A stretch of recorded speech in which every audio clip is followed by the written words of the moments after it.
আরজি করের ঘটনায় সম্প্রতি আরও একটা নাম সামনে এসেছে, আশিস পান্ডে, যে কিনা আরজি করের প্রাক্তন প্রিন্সিপাল সন্দীপ ঘোষ এবং অভিজ্ঞদের ঘনিষ্ঠ ছিলেন বলে জানা গিয়েছে।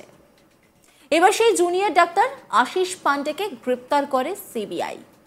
জানা গেছে আরজি কর সহ বিভিন্ন বিষয়ে আর্থিক দুর্নীতি মামলার তদন্ত করতে গিয়ে সন্দীপের সম্পত্তি এবং তার সঙ্গে জড়িত নানা ব্যক্তির খোঁজ পায় সিবিআই। সেই সংক্রান্ত তদন্তে নেমে এই আশিস পান্ডের গতিবিধি বেশ সন্দেহজনক বলে সিবিআই এর মনে হয়েছে। সূত্রে খবর, আশিস পান্ডের সঙ্গে সন্দীপ ঘোষের একটি কোথাও লিংক আছে বলেও মনে করছে সিবিআই। তাই তাকে গ্রেপ্তার করে তদন্তে গতি আনতে চাইছে কেন্দ্রীয় তদন্তকারী সংস্থা।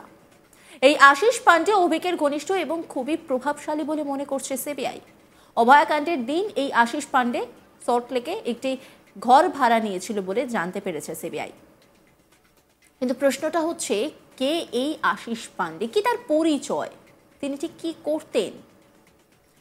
আশিস পান্ডে ছিলেন প্রাক্তন অধ্যক্ষ সন্দীপ ঘোষের অত্যন্ত ঘনিষ্ঠ, যিনি উত্তরবঙ্গ লবির একজন বলেই অনেকে দাবি করছেন। তবে আরজি করের বিষয়ে তৃণমূলের একাধিক ওয়াকিবহাল নেতার বক্তব্য, সন্দীপের চেয়ে বেশি করে আশিসের মাথায় ছিল শ্রীরামপুরের বিধায়ক তথা রোগী কল্যাণ সমিতির প্রাক্তন চেয়ারম্যান সুদীপ্ত রায়ের হাত। এ বিষয়ে প্রতিক্রিয়া জানার জন্য সুদীপ্ত বাবুকে ফোন করা হয়েছিল, কিন্তু তার ফোন বন্ধ। মোবাইলে পাঠানো বার্তারও কোনো জবাব মেলেনি।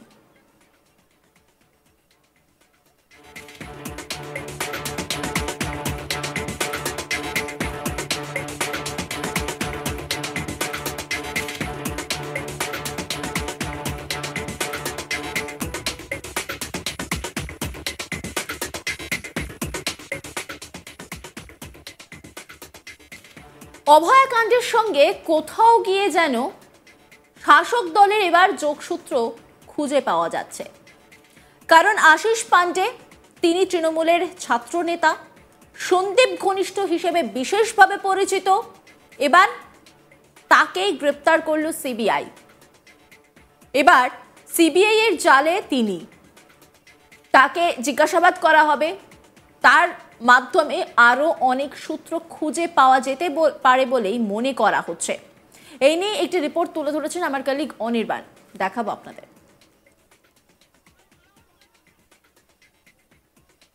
সন্দীপ ঘোষ নামটা নিশ্চয়ই শুনেছেন, এবং তার পাশাপাশি এই মুহূর্তে বেশ কয়েকটি নাম আরজি কর হাসপাতালের দুর্নীতির মামলায় উঠে আসছে। সিবিআই ইতিমধ্যেই গ্রেফতার করেছে ডাক্তার আশিস পান্ডেকে, এবং আশিস পান্ডে যিনি আরজি কর হাসপাতালে ডাক্তার হিসাবে ছিলেন, এবং তার পাশাপাশি আরজি করে তার দাপদাপানি চলতো, রমরমা চলতো আরজি কর হাসপাতালের ভেতরে।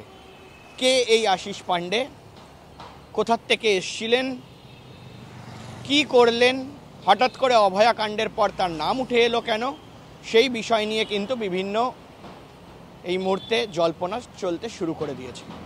এবং মূলত আশিস পান্ডে যিনি ডাক্তার হিসাবে ছিলেন, এবং তিনি যে অভয়াকাণ্ড যেদিন ঘটেছিল সেদিন তিনি এয়ারপোর্টের কাছাকাছি সেই এলাকা অন্তর্গত একটি হোটেলে ছিলেন, এবং মূলত সেই জন্যই তার নামটি উঠে এসছে, এবং তিনি হয়তো জড়িত থাকতে পারে এমন সন্দেহ করেছিল সিবিআই। মূলত সন্দীপ ঘোষের সঙ্গে যে আর্থিক দুর্নীতির মামলায় যেভাবে সন্দীপ ঘোষকে এই মুহূর্তে সিবিআই হেফাজতে নেওয়া হয়েছে, এবং তার পাশাপাশি তথ্য প্রমাণ লোপাটের জন্য কিন্তু তাকে সিবিআই হেফাজতে নেওয়া হয়েছে। এবং মূলত এই মুহূর্তে দাঁড়িয়ে এই আশিস পান্ডেকে ঘিরে জল্পনা চলছে।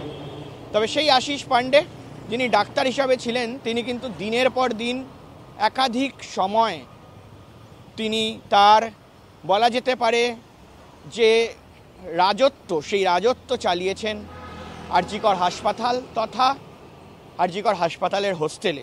মূলত বলে রাখি আপনাদের যে প্রথম থেকে যে এই আশিস পান্ডেকে চিহ্নিত করা হয় টিএমসিপির নেতা হিসাবে, এবং মূলত টিএমসিপিতে সঙ্গে তিনি যুক্ত, এবং ডাক্তার হিসাবে তিনি কিন্তু টিএমসিপি করতেন এমনটাও জানা যাচ্ছে। এবং মূলত যেটা খবর পাওয়া যাচ্ছে যে তার নাকি দাদাগিরি চলতো হস্টেলে হস্টেলে, এবং আরজি করের হাসপাতালে তার দপদপানি ছিল। এবং তার পাশাপাশি দ্বিতীয়ত তিনি নাকি আরজি করের হাসপাতালের বিভিন্ন ক্যান্টিন থেকে তোলাবাজি করতেন, এমনটাও অভিযোগ রয়েছে।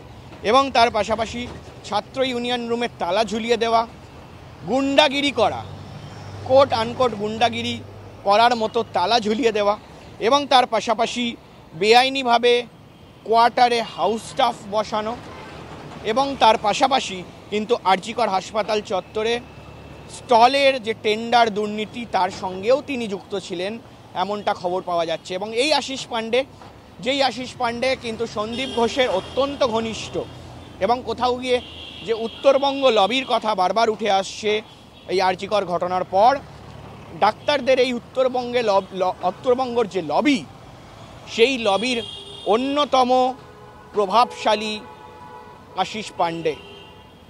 এবং মূলত যে উত্তরবঙ্গ লবির সাথে সাথে বিভিন্ন ডাক্তারদের নাম উঠে আসছে, এমনকি তৃণমূল বিধায়কের নামও উঠে এসছে যিনি ডক্টর, এবং মূলত সেটাই কিন্তু এই মুহূর্তে জানা যাচ্ছে যে আশিস পাণ্ডে তিনি টিএমসিপির নেতা ছিলেন, এবং তৃণমূলের অন্দরে কান পাতলে শোনা যাচ্ছে যে আশিস পাণ্ডে তিনি যতটা না তৃণমূল কংগ্রেসের বড় বড় নেতাদের একেবারে ঘনিষ্ঠ ছিলেন, তার থেকেও বেশি ঘনিষ্ঠতা তার ছিল ডাক্তার ইউনিয়নের সঙ্গে।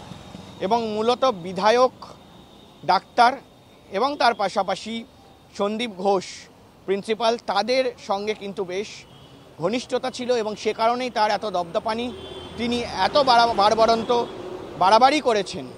এবং মূলত এই মুহূর্তে দাঁড়িয়ে তার নাম কিন্তু ভেসে আসছে, এবং সিবিআই তাকে ইতিমধ্যেই অ্যারেস্ট করেছে, এবং বিভিন্ন কাণ্ডে তার নাম ভেসে আসছে। ওষুধের দুর্নীতি হোক বা বিভিন্ন মেডিকেল সরঞ্জামের দুর্নীতি, মূলত আশিস পাণ্ডের নাম কিন্তু সরাসরি এই মুহূর্তে চলে এসছে। এবং আগামী দিনে সেটা ইনভেস্টিগেশনের বিষয় যে কোথাও গিয়ে আশিস পাণ্ডের নাম, এই যে নারকীয় কাণ্ড ঘটেছে, নৃশংস কাণ্ড ঘটেছে অভয়ার সঙ্গে, সেটার সঙ্গেও জড়িয়ে রয়েছে কিনা সে বিষয়টাও কিন্তু তদন্ত করে দেখছে সিবিআই।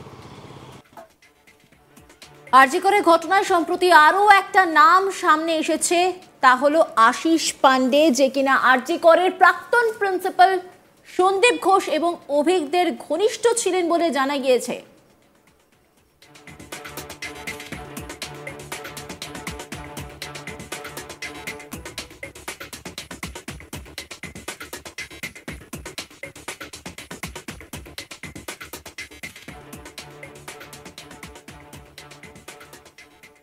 নজর রাখুন আজ তাক বাংলার ইউটিউব স্ট্রিমিংয়ে।